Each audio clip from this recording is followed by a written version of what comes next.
And I was just saying recently at a meeting that for the first 10, 15 years of my involvement with TJCII was basically because that was the only framework where I could meet Messianic Jews, the only framework of relationships.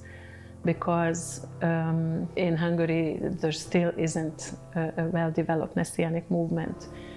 But for the last couple of years, what really started to deepen in me is the unity aspect, not just having fellowship with Messianic Jews, but this whole universal, broad vision of a humanity that can be united.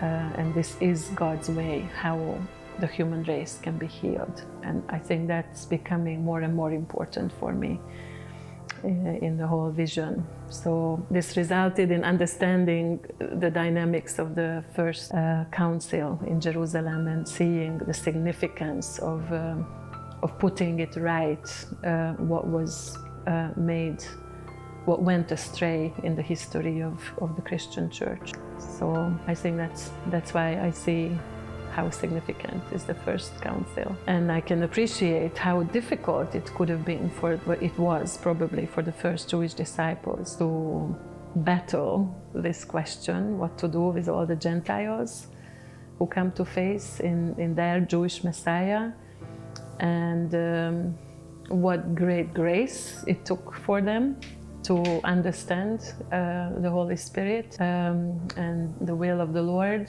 and the amazing result that basically the whole continent of Europe began to, or at the time it was the Roman Empire, was a huge outpouring of evangelism that it was released by this first act of grace. And I often think, in our societies there is a battle over, tolerance and understanding, and that's such a basis for what tolerance means, or graciousness of accepting a different identity. I think it's such an example, not only in this context of Jewish-Gentile unity, but in any kind of unity.